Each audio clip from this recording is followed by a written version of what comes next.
God bless you, bless you, bless you, bless you. I just want to talk for a moment about when God does a new thing. you know, for years I used to go. I go to Dunkin' to get my coffee, get my little chicken sandwich. Be hitting. And they are building, and that's a good word right there, building. They're building a Miami sub next to the Dunkin'. Now, for years, this was a vacant lot. There was nothing on it. And so as they started this construction, I was mad because I used to go around where I stay and go straight through the lot. But when they started to build, all that was barricaded, and I had to go around a little, go on the main street and then go in. And because of them building this new construction, this new restaurant, it made maneuvering a lot different. I had to maneuver different. I had to drive different. And some stuff was kind of aggravating because I'm used to going my way to Dunkin'. I'm used to going a certain way to Dunkin' Donuts. And so it's just different. When God does something He has not done in your life before, sometimes your path changes. Your routine changes. Sometimes when God is doing something new, the route you used to go, you don't go no more. God will put stuff in your life and things in your life that will force you to go a different path. He will cut it off. Like He will just put something there, boom. And you can't even go that way no more. You can't even talk to these people no more. You can't even go to the club no more. You can't go to that church no more. You can't be around these people no more. It ain't bad, it ain't good. It may be indifferent. But it's a new thing, and whenever something is new, the route changes. The path changes. And I had to get used to it. I was a little like, just getting on my nerve. Because I'm used to going my way to Dunkin'. And so when God does a new thing, it's uncomfortable. When God do, sometimes, we're like, why are you building this thing? Child, you messing up the whole routine. And God will throw a monkey wrench in your life. And that monkey wrench is God's way of letting you know I'm doing something new in your life. I'm doing something new, so I got to throw this monkey wrench in. Because if I don't throw the monkey wrench in, see, some of us claiming everything the devil. Everything ain't the devil. God be throwing a monkey wrench in your plan, in your path, to reroute you. To reroute us, because He's doing something new. He's doing something He's never done before in our lives, and He's rerouting us and bringing everything full circle. And so I had to get used to this new route to Dunkin'. And part of it as well was the awesomeness of God. The Bible also says we are the house of God. Okos is the Greek word. And the Greek word to build up or to edify is okodomeo. It means to build a house, to build a house. We ought to build ourselves in our faith, this building part, this building thing. You use all these different pieces of material and so forth. And so I'm looking at these jokers. They building this doggone Miami subs. And when God is doing a new thing, He uses different materials to build your life and do that new thing. And so the new thing doesn't look like what it. God has a picture of what it looks like in His head. And He wants it to look like that in your life. And at first, it looks ugly. The new thing gonna look ugly. Whenever somebody building something, it don't never look like the way they drew it as an architect. It has to start from the bottom. You don't just snap the fingers and boom, it's there. It's new, but it has to be built. It has to be constructed. And so when God does a new thing, sometimes it don't look like the new thing. And in the new thing, you have to trust the process. We have to trust the process. It looks ugly. Dirt everywhere, dust everywhere, it's a mess. Sometimes the new thing looks like a mess. It don't even look like the new thing. Might look like the old thing. Might look a mess. But you can't, watch this, you can't run away from the process. And people sometimes, because the new thing doesn't look like the new thing, they reject the new thing. Reject the new thing because it don't look like the new thing. And lastly, the new thing has limitations. Meaning, as they're building, they got all these fences and barricades. You can't normal people can't go in. Whenever you look at construction, when they building something, if you're not a part of that construction crew, you can't be a part of that building process. Only if you are trained, licensed, certified to be a part of that building process or project can you actually be a part of the construction. Some people are just on. Some of us, what we do when God doing something new, we don't know how to discern. We gotta ask for discernment. What I'm doing as well, like learning in the Holy Spirit. Who's an onlooker and who's supposed to help you build? Some people just supposed to just see God do the new thing in your life, and you ain't supposed to take them out to eat. Y'all ain't supposed to be buddies. They're just onlookers. They're just supposed to see the process. They're supposed to see God do that new thing. They not supposed to help you. They're just supposed to see it, look at it, and give God glory for it. That's it. They're not supposed to be in the fence, in the trenches with you, going through it with you. They're supposed to just be able to see it from afar. Oh, God is doing something new. They're not supposed to be your buddy and your friend.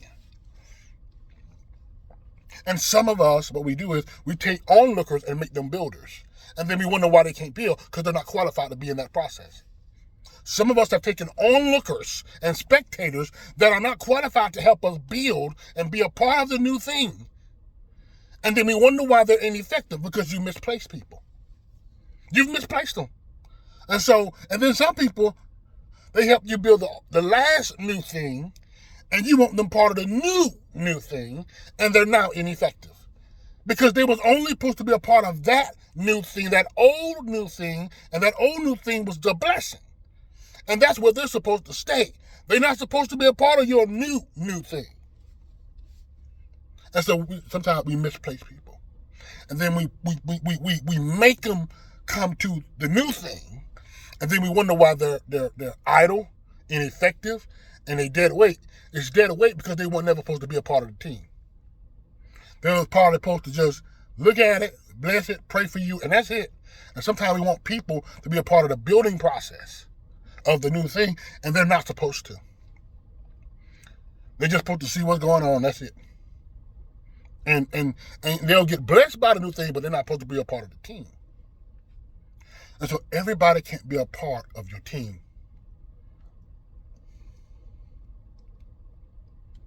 You got to know who's supposed to be a part of the team, part of the crew, part of the squad.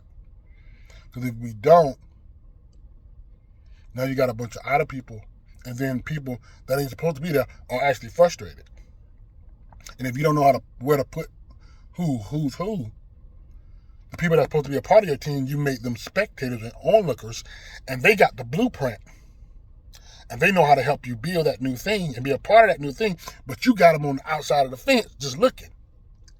And they irritated, and people like that get irritated because they got the answer for you, but you've misplaced them, and you made them a spectator in your life when they're actually there to help your life and help you build that new thing and be a part of the new thing. But you put them on the bench. You put them on the bench, the builders on the bench, and you put the spectators in the game and in your project. And the spectators can't help you, but the ones that you rejected and don't think are qualified, and you ain't really had a conversation, and you won't open the door. They the one that help you build.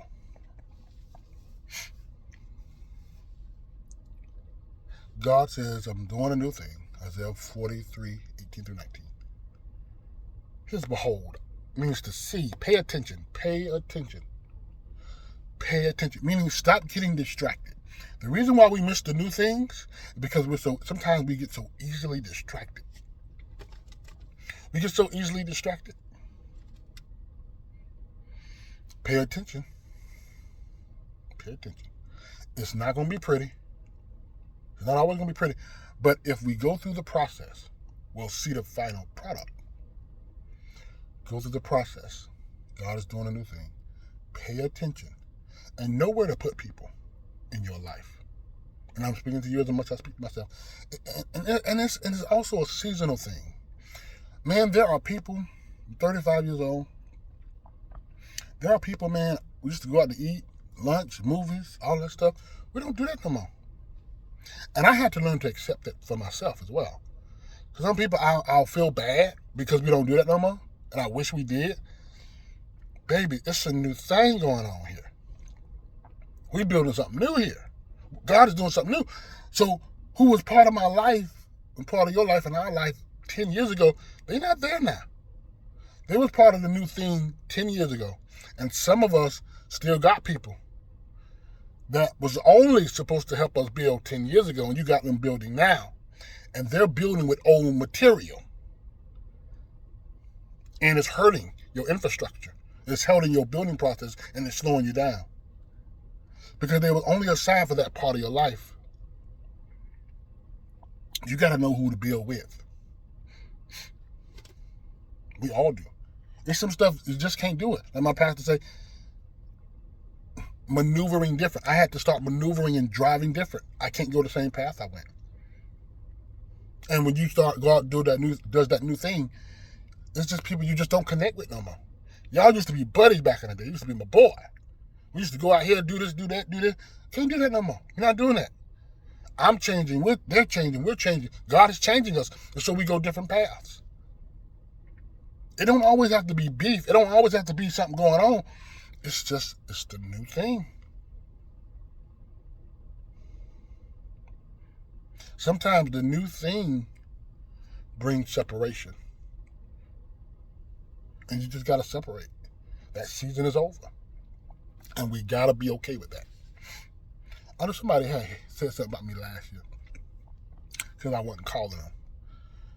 And I'm like, it really don't matter to me. But it was just, some people feel entitled because y'all had a relationship and you're supposed to keep the relationship going forever. That ain't how life is.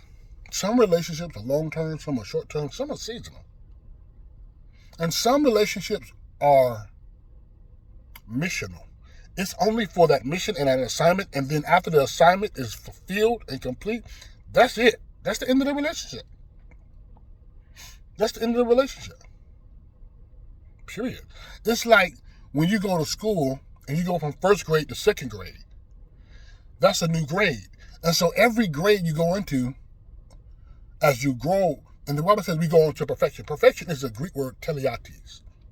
It means to grow to another level, one of its definitions, or to graduate to another level. Growing up in high school, middle school, elementary, there were people and friends I made in first grade I didn't see in second grade. Some of them went to Pompano, Deerfield, Coconut Creek. Man, I got dudes, man, we was boys. I'm talking about them my boys. Them my boys. They go to Pompano. I didn't see them no more. The schedule changed, everything changed. Especially when you went from elementary to middle school. Man, we then you didn't have telephones like that. Well, you had the house phone, but they moved, I moved. New thing. Sometimes we want to take people with us that we built great connections with and did great things with in first grade of our life, not school. And you're in fifth grade of your life, and you want them same people to be in fifth grade of your life, and they're not supposed to be there. Life. It's called lifing. It's lifing. Man, these people I met at FAMU, them were boys. We were boys then, but we don't talk now. We don't talk. We're cool. We ain't got no beef. But we just life, man. Them new things be happening. And you gotta be okay with life. You gotta be okay with going to the next level of your life. Some of us be trying to make relationships work when it was a good relationship, but we in a new grade now. We in 6th grade now. We in 12th grade now. I ain't doing that no more. And then some people want you to be in second grade with them, and they done been in second grade for 10 years. But you'd have been leveling up. And we can't keep playing on the monkey bars. But you just want to stay on the monkey bar. No. I'm doing something, God is doing something new. No, we're going on to perfection. Bible says go on to perfection. I mean, maturity. When you mature, dude, I am not playing Nintendo no more. I'm 35 years old. I don't have time to play Nintendo. I do not have the time. I just don't. Sometimes I ain't even got time to watch TV. It just depends on the situation. Maturity. And some people, they want to be a part of new things, but they're not mature enough for new things. You got to allow people to be where they at. If you want to still play with Barbie dolls and Ken dolls and Jurassic Park, and when I was a kid, I used to act like a little dog, walk around how, that's what little boys do. And some people still doing that. But when you start growing up, you stop doing that stuff. Because your mindset changes. And so, unfortunately, some people want to be a part of the new thing, but they're not qualified to be a part of the new thing. You're not qualified to be a part of my new thing. You still want to have sex before marriage. You still going to the club. I'm like, dude, we're 35. We're 40. You're still doing all this dumb stuff around here. You don't know how to have a conversation with somebody without cussing people out. Like, we still doing this? You still gossiping? Dude, we can't do this. I can't do this no more. I'm growing up. Growing up. Growing up and growing out. And so when those new things happen, the vibe just ain't there no more. And you got to be okay with it. You got to. 100% got to. If y'all just don't click no more, be cool with it. Maturity has taken place. Growth, it's just really, all it is really growth sometimes. It's just growth. And you outgrow, and thing is, we outgrow people and environments. And if we care more about how people think about us, we'll limit our growth to those people.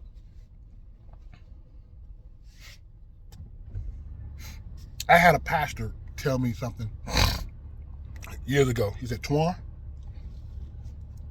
man, you're a tree in a little pot. You need to leave. He told me some specific stuff. He said, man, you need to leave. I wish you would just leave. He saw it. I didn't. I really didn't see it. I'm just being real with you. He saw it. I didn't see it. Until I reached the level of maturity. And sometimes we don't see the new thing. Other people see the new thing and your potential. But sometimes we're not ready to leave the old thing and the little pots that hold us back, and the little people, the little-minded people that hold us back from our full potential, because we're so used to it and familiar with it. Sometimes what keeps us from doing the new thing and embracing that new thing is familiarity. You cannot let familiarity keep you from your blessing and what God will do in your life. Some of y'all got so much potential in you. I mean, it's scary. Some of y'all what God want to do with you, but you have let familiarity cripple you. Dude, there were some transitions I had to make. I was scared. I ain't gonna lie to you. I was scared. I'm like, God, where am I gonna go? What am I gonna do? Sometimes God don't give you all the steps. He just say, do it. Or leave. And some of you, what's holding you back is people, those little pots. Those little pots. We had a plant we put in a pot. And because,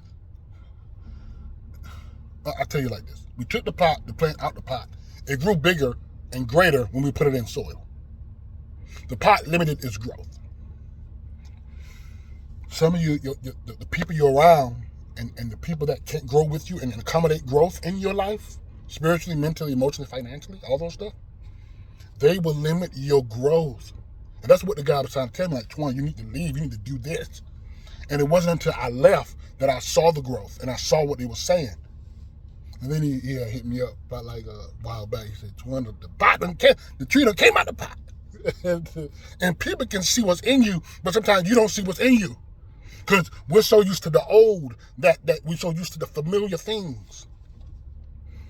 And we don't let God do that new thing in us that he put in us to do. Because we're afraid and we're fearful. Sometimes you just got to make the move. You just got to do it sometimes. Ask God for the wisdom, the guidance to do it. You know. Yeah, man. But everybody can't go with you, man. And you got to be okay with it. You got to be okay with the new thing. People going to criticize, talk about it. They ain't going to like it. But it is what it is. Y'all be blessed, man. Y'all have a beautiful day. Let God do the new thing in your life. Stop fighting it. God bless.